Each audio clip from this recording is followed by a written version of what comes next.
Dennis J. Buckley, here you are again representing the Irish in Europe Association. Today is a very particular, very special day because it represents 100 years to the day since the Easter Rising in Ireland in 1916. What are you doing here today?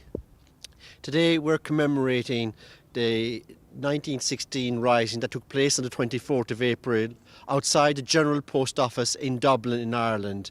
The Irish proclamation was read, and today we will have a reenactment of the reading of the Irish proclamation by Mary Jo Malarkey. We'll also have readings of some poetry concerning the Easter Rising. One poem was the famous Irish poem by William Butler Yeats, Easter 1916, and another poem showing another strand of Ireland as a poem by Francis Ledwidge, a serving soldier in the Western Front in the First World War. Following this, we'll then have a reading of an Irish diaspora proclamation of rights. In Ireland, the Irish government had invited schools around Ireland to prepare proclamations in memory of the 1916 rising. We have done this, and for the first time, we're reading the Irish diaspora proclamation. Gwinu slags the corda, fáilte go dtí an rud seo inniu an céilóraigh an Riverán na hÉireann. Ladies and gentlemen, welcome to the Irish Diaspora commemoration in Brussels to commemorate the 1916 revolution that took place 100 years ago exactly to this day, the 24th of April, at the General Post Office in Dublin, Ireland. We mark this event here on a very symbolic location in Belgium.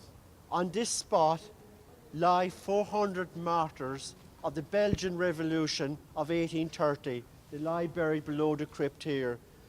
And there's symbolism between the independence of Belgium and the independence of Ireland. What happened was, in 1830, there was an outbreak of riots in Paris. There were major food shortages right across the continent. And the ordinary citizens of Brussels were starving. And as a protest to a play that was taking place at the Place de Munt, they all rebelled and came out, and there were barricades, street protests, whatever, and many died on that day.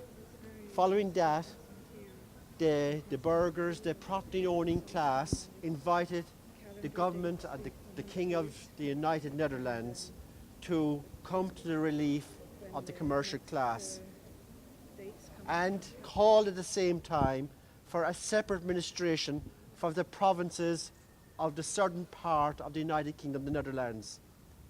The King of the Netherlands did not heed to that request, and in the meantime, the starving citizens and the bourgeoisie came together and reconciled themselves to have independence themselves. They realized it was not each other the cause of the problem, but it was the administration, and they had no right of self-determination. So later, when Belgium was founded as an independent state, it set in place the rights of small nations. We move on 100 to 1914 period. Ireland, in the lead up to the First World War, was striving for home rule. From the 1880s, many home rules bills were put through. Finally, a bill was agreed just prior to the First World War and during the First World War, where Ireland was offered a parliament of its own. War broke out, and the introduction of this legislation was delayed until the war was over. That was expected to last until Christmas 1914. As you are aware, it did not happen. In August of 1914, when Belgium was invaded by the Germans, major atrocities were committed against the citizens. People were summarily executed, churches were burned, libraries were burned. And it was that outcry that took place and recorded in Ireland that caused Irish soldiers to volunteer to help little Catholic Belgium and the rights of small nations. There was a mixed response, but the vast majority of the then National Volunteers and Irish Volunteers, there was a split, and some came, the famous Irish parliamentarian John Redmond, and came to fight for Belgium. At those dissidents that we call the more nationalistic side saw the difficulties on the Western Front, that it was England's difficulty was Ireland's opportunity. Home rule had not materialised by 1916. Covert plans were taking place between the nationalists in Ireland and Germany to smuggle arms into Ireland to assist in a rebellion. Prior to that, some arms had came through to Holt gun running, and more were landed off Kerry a few days ago, 100 years ago. But they were intercepted by the British, so there was a limited supply of arms. So Padraig Hare Pearse and 6 other leaders signed a proclamation and proceeded to have a revolution that they knew was going to fail, but they knew that its success and the success of Irish independence depended on their sacrifice. Little were they aware that it was this response to their rising and the way they were treated and the summary executions that took place within weeks created a worldwide reaction, and the whole change took place, the reaction of the Irish people towards British occupation. And when this led on to a period of the War of Independence, which I will not dwell here today, that's for another story. But what took place was very significant 100 years ago. The Irish flag, for the first time, was raised over the GPO in Dublin as a symbol of Irish independence, which represents the traditions of Ireland, Catholic and Protestant, united by the peaceful white. That was the symbol of the flag, which was first raised in 1848 in Waterford and became the national flag later by the Irish Free State. We have today going to have the reading of the 1916 proclamation, a reenactment of the reading. We're going to have a poem by Frances Ledwidge and also by William Butler Yeats. Their poems are going to be read here today. And also, we're going to have a reading of an Irish diaspora proclamation, our interpretation in modern day times, and what we see as our rights as part of the modern day Ireland. Mary Jo Malarkey was born in the UK, returned to Ireland as a child, and came eventually to work for the European institutions in Luxembourg and Brussels. She's a founder of the Irish in Europe Association, a founder of the St. Patrick's Day Parade, and recognition of all her work towards Irish culture and the Irish diaspora. She was nominated of the Parade Grand Marshal of the Brussels St. Patrick's Day Parade of the Nations and Regions. And it's fitting that not only we recognise Mary Jo, but we're also recognising the role of women in the 1916 revolution. And it is appropriate that a woman reads this proclamation here in Brussels, in the capital of Flanders, Belgium and the European Union, reads the rights that were laid down by these members in Ireland who gave up their lives. Mary Jo Malarkey, I invite you to read the Irish proclamation.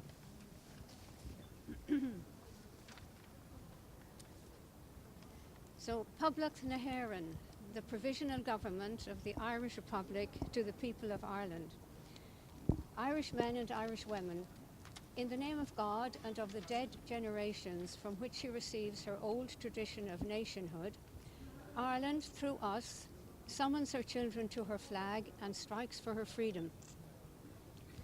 Having organised and trained her manhood through her secret revolutionary organisation, the Irish Republican Brotherhood, and through her open military organisations, the Irish Volunteers and the Irish Citizen Army, having patiently perfected her discipline, having resolutely waited for the right moment to reveal itself, she now seizes that moment and, supported by her exiled children in America and by gallant allies in Europe, but relying in the first on her own strength, she strikes in full confidence of victory. We declare the right of the people of Ireland to the ownership of Ireland and to the unfettered control of Irish destinies to be sovereign and indefeasible. The long usurpation of that right by a foreign people and government has not extinguished the right, nor can it ever be extinguished except by the destruction of the Irish people. In every generation, the Irish people have asserted their right to national freedom and sovereignty. 6 times during the past 300 years, they have asserted it in arms. Standing on that fundamental right, and again asserting it in arms in the face of the world, we hereby proclaim the Irish Republic as a sovereign, independent state, and we pledge our lives and the lives of our comrades in arms to the cause of its freedom, of its welfare, and of its exaltation among the nations. The Irish Republic is entitled to, and hereby claims, the allegiance of every Irishman and Irish woman. The Republic guarantees religious and civil liberty, equal rights and equal opportunities to all its citizens, and declares its resolve to pursue the happiness and prosperity of the whole nation and of all its parts, cherishing all the children of the nation equally, and oblivious of the differences carefully fostered by an alien government, which have divided a minority from the majority in the past. Until our arms have brought the opportune moment for the establishment of a permanent national government, representative of the whole people of Ireland and elected by the suffrages of all her men and women, the provisional government hereby constituted will administer the civil and military affairs of the Republic in trust for the people. We place the cause of the Irish Republic under the protection of the Most High God, whose blessing we invoke upon our arms, and we pray that no one who serves that cause will dishonour it by cowardice, inhumanity, or rapine. In this supreme hour, the Irish nation must, by its valour and discipline, and by the readiness of its children to sacrifice themselves for the common good, prove itself worthy of the august destiny to which it is called. Signed on behalf of the Provisional Government, Thomas J. Clarke, Sean McDermott, Pádraig H. Pearse, James Connolly, Tomás McDonagh, Eamon Cant, Joseph Plunkett.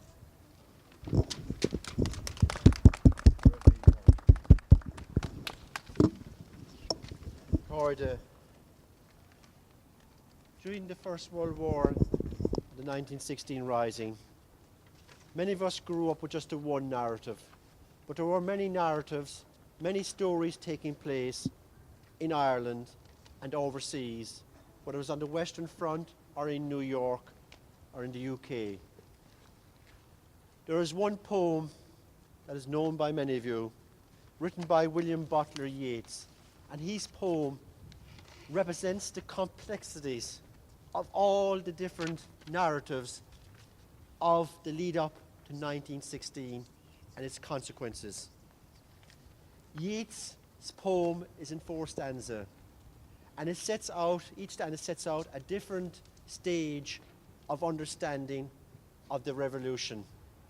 The first stanza speaks about the routine as it was at the time. Everyone going about the business normally, some people in very cozy lives, and things were just normal, proceeding as everyday office life. Then he refers to the actual people of the revolution, how different personalities got together. Some himself he personally despised, and who despised each other's, but for the common purpose they set aside their differences and took up the cause of Irish freedom and died together. He then goes on about the zeal of the cause of Irish liberty and how important it was to Ireland to be free and have its own self-determination. In the final stanza, it goes on to say what the significance of the sacrifice was of persons of so many different backgrounds poets, teachers, ordinary people, sculptures, and they all symbolise the revolution and the Ireland that was born. Today we have a member of the Irish diaspora whose grandparents hail from County Donegal, the same county that in 1607 the flights of the Earls took place and started what was now then called mass emigration.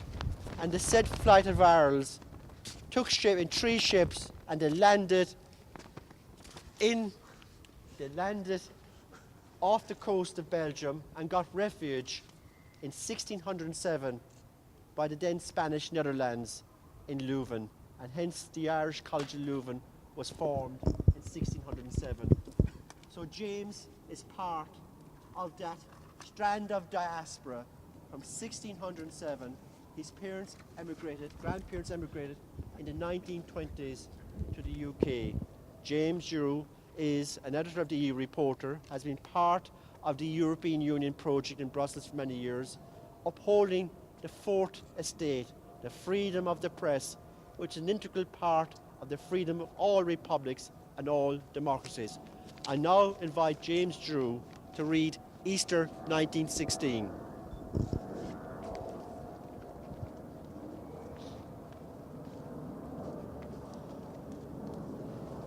Easter 1916. I have met them at close of day, coming with vivid faces from counter or desk among grey, 18th century houses.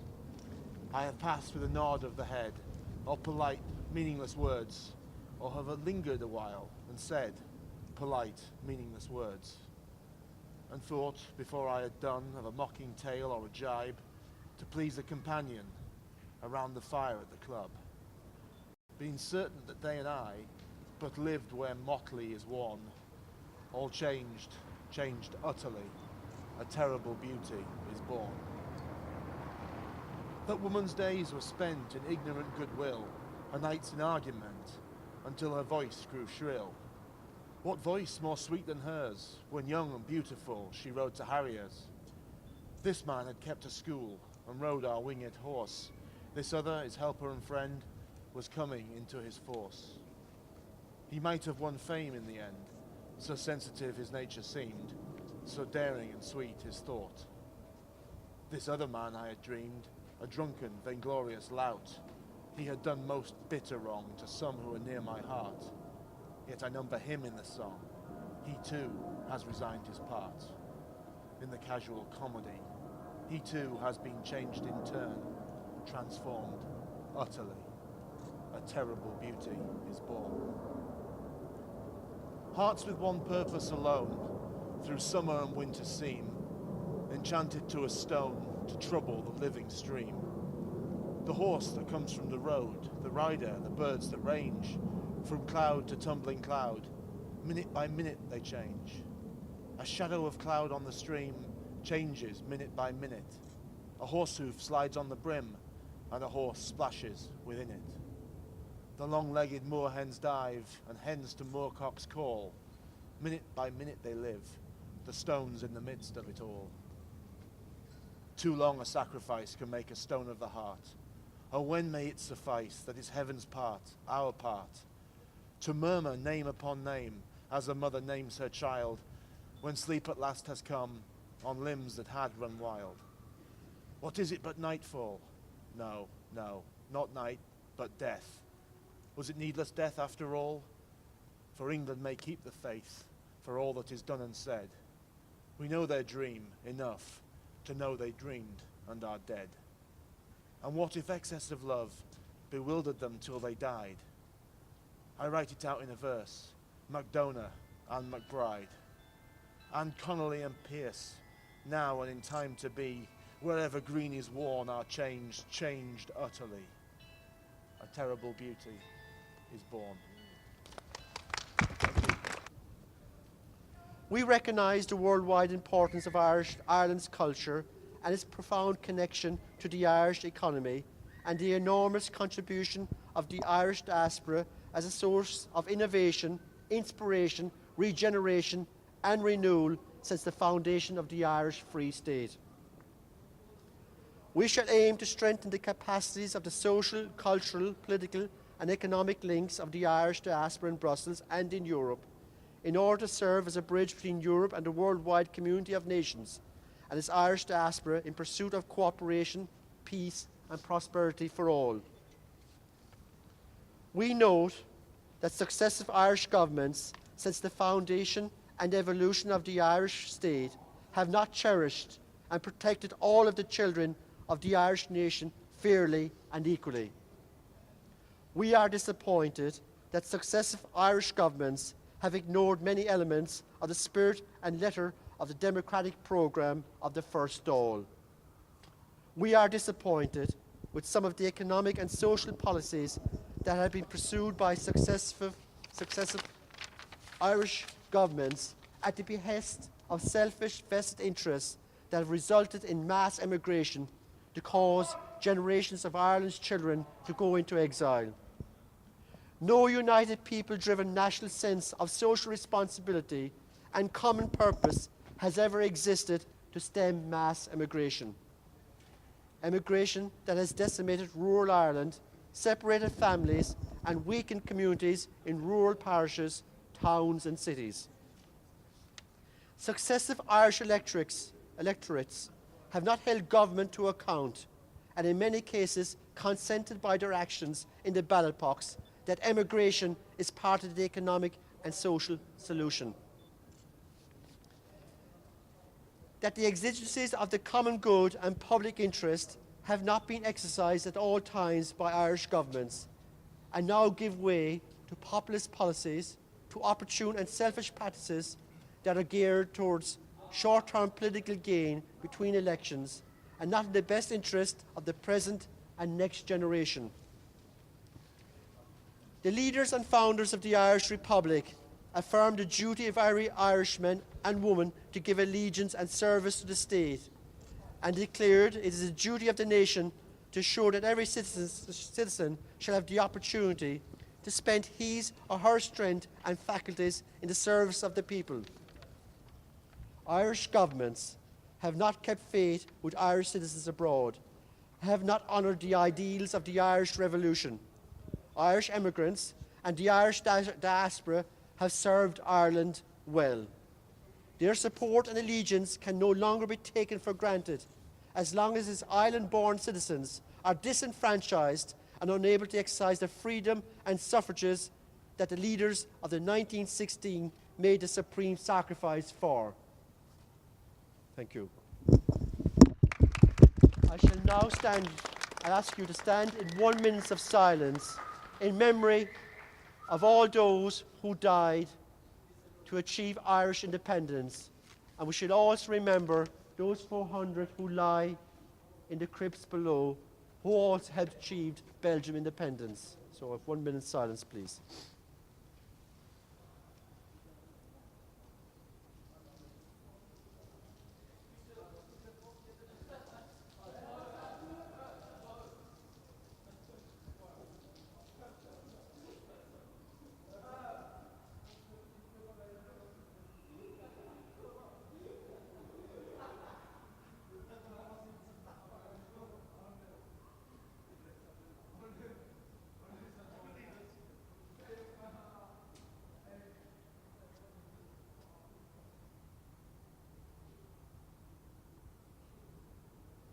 Thank you.